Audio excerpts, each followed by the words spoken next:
Well, thank you very much for joining us for the second half. We call this Next Up. And Ray and I are privileged today to talk to my wife's first cousin, Greg Stohr, the pride of the other side of the family. I got to tell you something.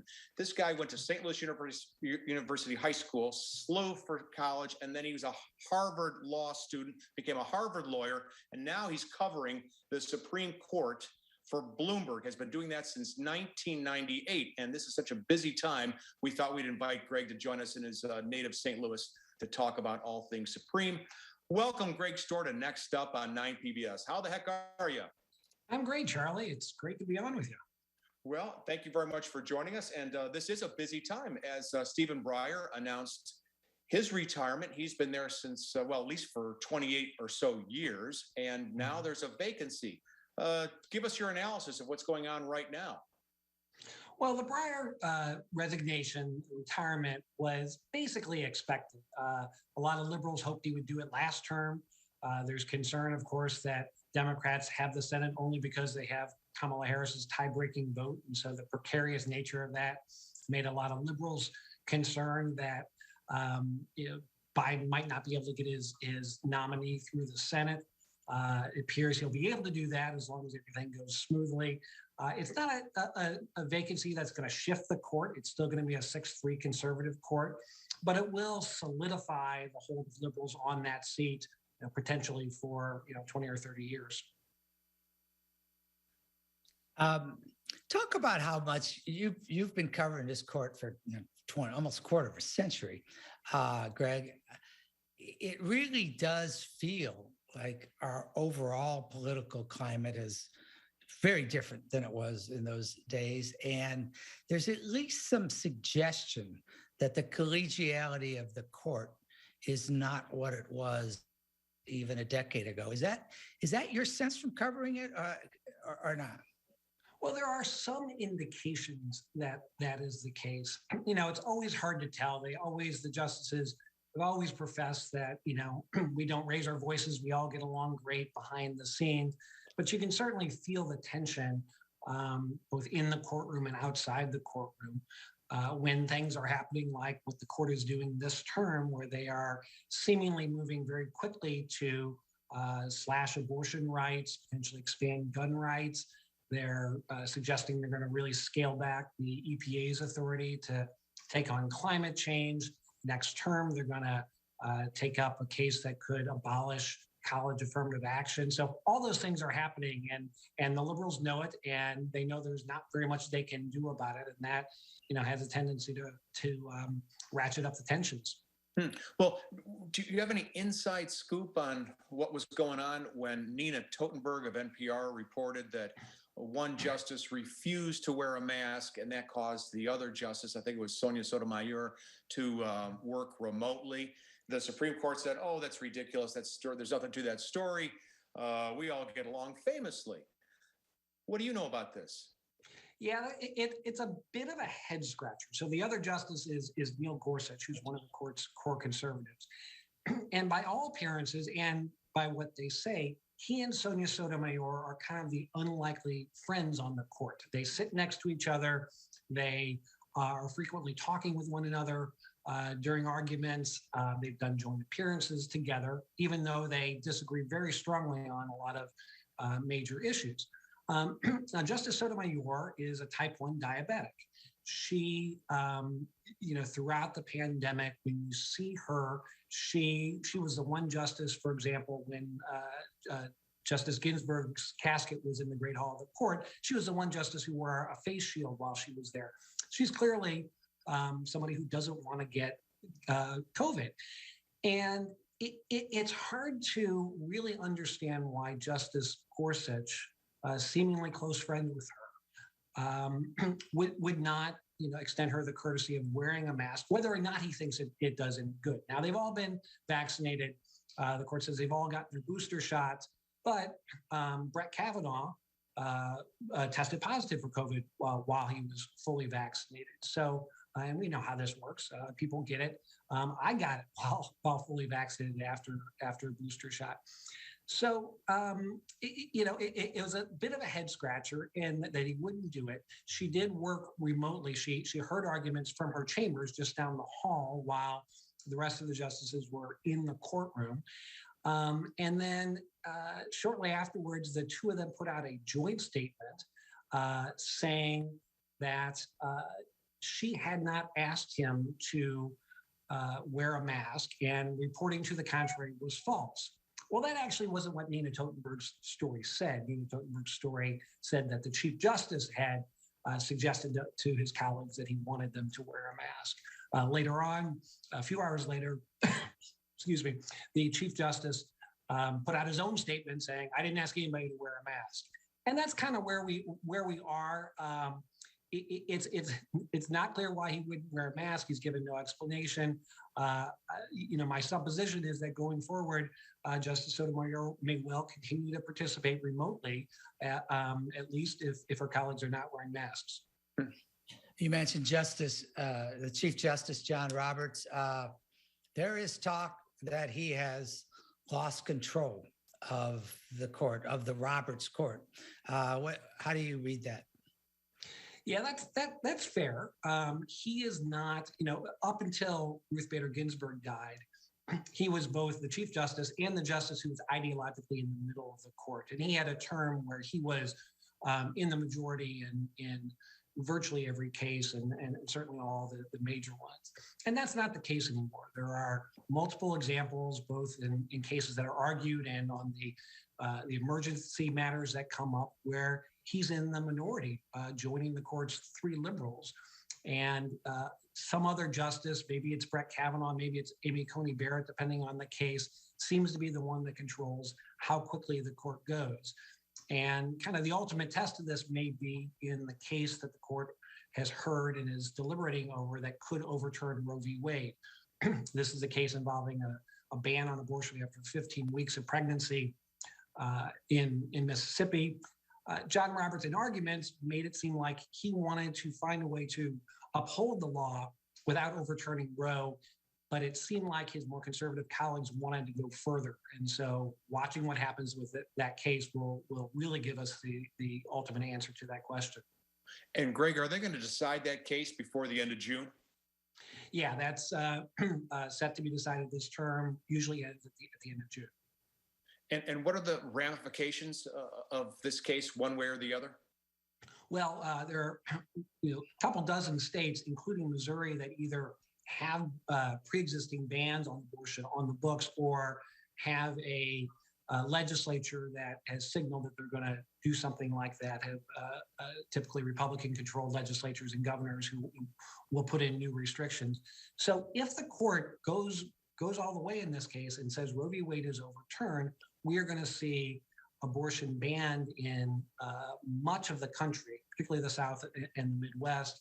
And, it will still be legal in some places, and certainly many women will be able to travel to places to get abortions, but many of them, especially the poorer ones, will not be able to. Greg, as a reporter, how much access do reporters like yourself have to the justices themselves? Obviously, they can't be talking about cases before them. Do you have a fair amount of access to get to know them personally and interview them, or not? There are not very many on the record interviews. They tend to come when a justice writes a book and he or she is trying to sell the book. So there's a handful of them. There are more opportunities to get together with justices on an off-the-record basis, either casually. Some of them are more accessible than others. The Chief Justice, for example, has once a year has lunch with the press corps to talk about various things. That's an off-the-record lunch. There's been less of that happening during the pandemic. We haven't had that lunch in a couple of years. Hopefully it will resume, and hopefully the pandemic will end soon. And then, beyond that, it's kind of an individual thing. There are some justices I have closer relationships to than others. Some, I'll be honest, I haven't met Amy Coney Barrett yet because of the pandemic and just the way the court's been operating recently. If I could follow up real quick, I think you had a story yourself on Neil Gorsuch, who certainly seems to, from those of us in the peanut gallery, to be very different than one might have expected him to be when he was confirmed in 2017, just in his persona. But he's giving a speech to in Florida. I guess it's tomorrow, and closed it to the and I forgot who he's giving it to. Lawyers. It's a chapter or the Florida chapters of the Federalist Society. Yeah. Excuse me, which is so that's the conservative group that helped put together the list that Donald Trump used to pick his Supreme Court nominees, and they're extremely influential. And he's speaking there at the same program that Mike Pence and Florida Governor Ron DeSantis are speaking. Their speeches are open to the press, and Justice Gorsuch's is not. We have not been able to. I've asked several times to both for access and get an explanation as to why it's not open. He has not provided that. The Federalist Society has a lot of events, and typically those are open. So they have a national convention, and Gorsuch and Kavanaugh and Alito have all spoken at that, and those speeches have been open to the press. For whatever reason, this one isn't. So it's unusual then for a justice to speak at an event like this and for it to be closed to the public. It is. Now, occasionally we in the press have to kind of push to get it open, or push to like, hey, can you have a live stream of that? But oftentimes they will say it's open, but you can't have cameras there, or at least not cameras. You can record for your own note-taking purposes, that sort of thing, some restriction. But to have it completely closed like this, a public speech, is fairly rare. Well, I shouldn't say a public speech, but a speech to such a large group, and obviously an influential group of people, is pretty rare. Now, I know you're a very nonpartisan reporter, which is this you should be, but it really does feel like the Federalist Society, which just had Supreme Court justices outsourced to them, the selection of them, in a really unprecedented way, I think, in the past presidency. It really feels inappropriate to me for a sitting U.S. I mean, I don't think it's materially different than for one of the justices to go speak to the Democratic National Committee or the Republican National Committee. They're so clearly established as a partisan player in the current era. Is there any pushback or talk about that? I mean, it just seems like, again, I'd feel the same way if it was on the left. It just seems very inappropriate for him to be at such a, you mentioned who he's got on the dais with him or in the same, at the same meeting. Is there any talk about that? There has been a fair amount of attention and criticism in the last couple of days as this has come out that the speech is going to be behind closed doors. It seems like, well, I shouldn't say it seems like, it is the case that justices used to more frequently give speeches in a less partisan environment. Justice Breyer and Justice Scalia would often, they kind of had a traveling roadshow where they would show up together and essentially debate why each's view of the Constitution and how to interpret it was better. Which would be great. That would be great. That would be increasingly, and it is of late, I would more of the conservative justices, but certainly not entirely the conservative justices, more and more just giving speeches to a friendly audience. It does create this appearance problem, and now we have this new dynamic of it being behind closed doors. Well, let me ask you, Greg, about, I know that President Biden has yet to name his nominee for what's going to be a vacant position on the Supreme Court. Some people have said, the court needs more diversity, no doubt, but there are different ways to measure diversity. And some complain that the justices just seem to come from the same law schools, Harvard and Yale. They all worked or a lot of them worked in Washington, D.C. You've been talking to my dad, Charlie? I haven't talked to him about this. Is he thinking like this? That, is it possible to get someone who might have gone to a state school, law school, something like that? as opposed to people who, I don't know, they seem to have similar backgrounds. I mean, are people noticing this? People do notice it. And, well, let me say there are three names that are, seem to be at the top of the list for President Biden. Judge Ketanji Brown Jackson, California Supreme Court Justice Leandra Kruger, and Michelle Childs, who's a U.S. District Court judge in South Carolina. And she went to the University of South Carolina Law School. So she does have that different background. Jackson is Harvard, right, Greg? Yeah. And Kruger is Yale. And if it's one of the two of them, then we'll still have 8 of the 9 justices on the court having gone to either Harvard or Yale. The exception is Amy Coney Barrett, who went to Notre Dame. So yeah, it's absolutely an issue. Different people say, attribute a different amount of importance to it. As you said, there are a lot of different forms of diversity. You could certainly make a case that geographic diversity is something that's lacking on the court.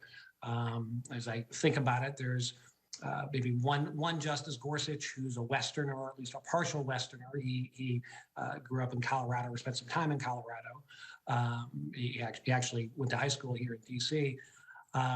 Justice Thomas is from the South. But there is an awful lot, there had been over the years, an awful lot of justices from the Northeast corridor and for a while from the far West. If I could just jump in, you mentioned your dad. He worked at Monsanto as an attorney, and I think Clarence Thomas did too. I don't think I've ever asked this. Did the two of them ever meet? Yeah, they did know each other. Yeah. I'll be darned. Yeah. What a small world this is. It is. So I actually heard Clarence Thomas's name long before he was ever a judicial nominee. Well, he was an expert on fungicide and rodenticide law, as I understand it. And he lived, I think, in Greendale or on Greendale. Ray, your turn. I'm sorry. Is Clarence Thomas, who's from this area, also, is he any different privately, can you say, than he is publicly as far as his demeanor? Well, he's an interesting guy. He is, both in my experience talking to him and just from whatever folks say, one of the friendliest people around the courthouse. Just the kind of person that likes to talk to everybody and takes a genuine interest in them. He's had an interesting courtroom presence in that he went, I've now forgotten the exact amount of time, but more than 10 years without asking a question. Right.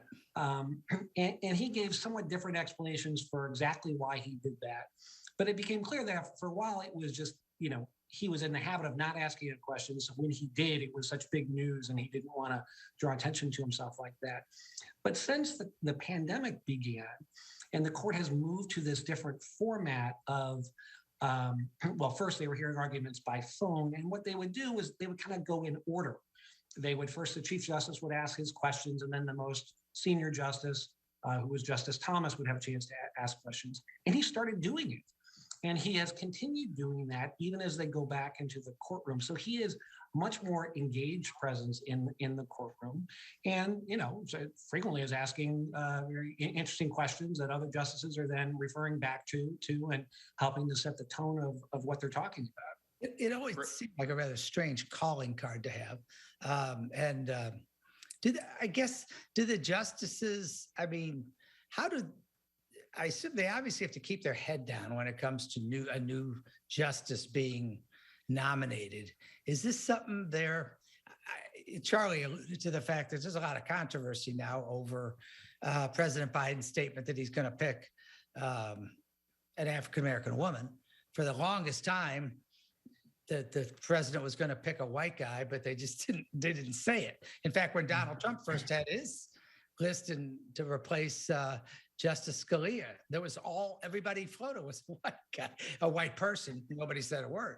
But do they, like you mentioned, without disclosing private conversations, how much are they keyed into this kind of the politics of this, or do they really stay way away from it? Well, let me, if I could, just first kind of address the issue of having the president having said that he's going to name the first Black woman to the court. The one thing folks need to keep in mind is no president has said exactly that, but Donald Trump said he was going to name a woman to Ruth Bader Ginsburg's seat. Ronald Reagan said he was going to name a woman to the Supreme Court before he nominated Sandra Day O'Connor. Dwight Eisenhower, intentionally picked a Catholic justice when he picked William Brennan back in the 1950s. So it's not like Biden is breaking new ground. Also, you could throw in the first George Bush picked George. It wasn't going to pick anything but a Black person to replace Thurgood Marshall. Didn't say that explicitly, but he didn't say it, but that's a big coincidence that he did. Yeah. In terms of the justices, I guess you have two levels of responses. I think they're different people, and so some of them are more clued in politically than others, and some pay more attention. Some of them have Twitter accounts and follow stuff religiously, and some don't. In terms of like what's happening with the next nominee, it was fascinating, and I don't yet know the full story, but when Anthony Kennedy retired, so Neil Gorsuch used to clerk for Anthony Kennedy, and he replaced Justice Scalia, who died. And Kennedy saw one of my clerks, succeeded Justice Scalia. Kennedy has always been a big fan of Brett Kavanaugh, who's another Kennedy clerk. Kennedy retired, Kavanaugh got that seat. Now, what conversations exactly went on behind the scenes, I don't know. In this case with Justice Breyer, one of the people who might succeed him, Ketanji Brown Jackson, is one of his former law clerks, and he thinks very highly of her. He has publicly praised her. And so, it's certainly possible and fair to think, well, he at least had it in his mind that it's possible if I retire now, this former law clerk who I think very highly of will take my seat. So we don't know the details of all those conversations, but even though these guys are in an unusual world where they're removed from a lot of the hullabaloo of politics, they're aware of what's going on. Greg, before the session ends, there are also two major cases, one involving the EPA and the other right to carry. Can you give our viewers a little sampling of what might be discussed or what's going on right now with those two cases? Yeah, so the gun case has been argued, and the court could rule on that in the coming months. The court has never said that the Second Amendment applies outside the home. The two big gun cases that it's had have said you have a right to own a handgun in your home for self-defense purposes. And so the question is, what about those states? And there are maybe 7 or 8 of them that make it very difficult for people to get a carry permit because the states think that's going to make things more difficult, and they require people to show some special reason why they need to be protected by having a handgun on their person. And this court for years didn't want to take up that question. Now with a more conservative court, they have agreed to take it up. The arguments, this is a New York case, the arguments strongly suggested that the court would say there's a right to carry a handgun in public. Maybe a state can limit where you can take it. Can say you can't take it into a courthouse, for example, or a school, but that people have a basic right to carry a handgun.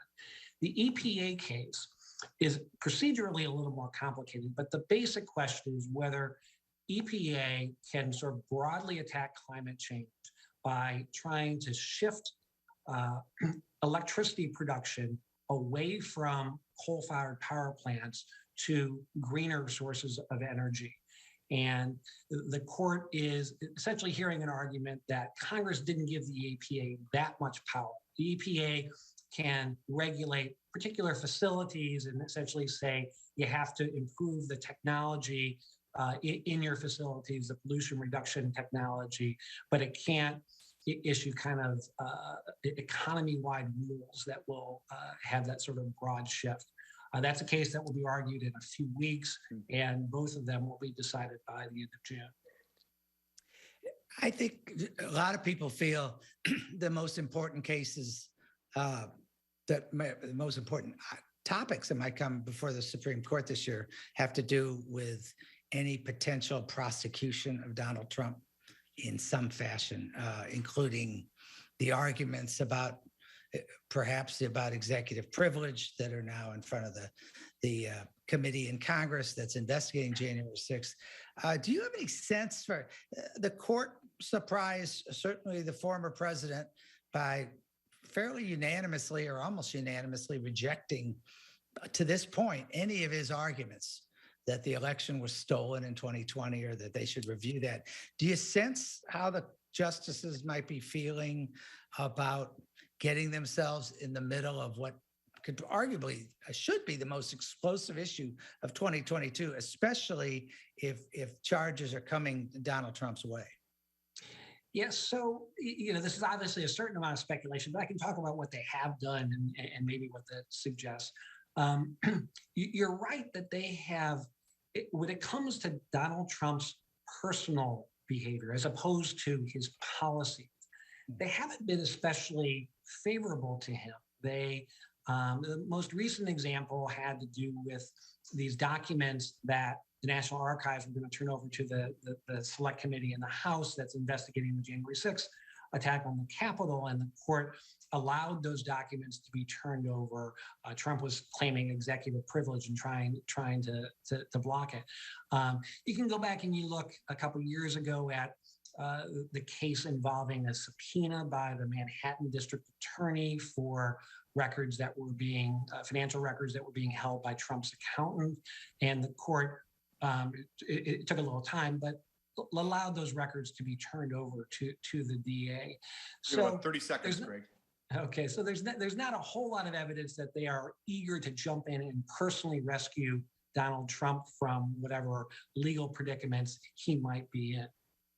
Well, it's very interesting. Thank you very much for your time, Greg. You cover the Supreme Court for Bloomberg. We can follow you online and on Twitter. And I hope as you work in Washington, D.C., you're still rooting for the Cardinals.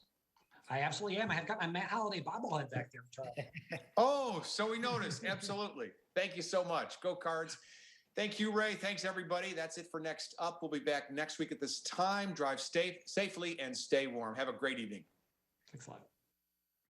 Donnybrook is made possible by the support of the Betsy and Thomas Patterson Foundation and the members of 9PBS.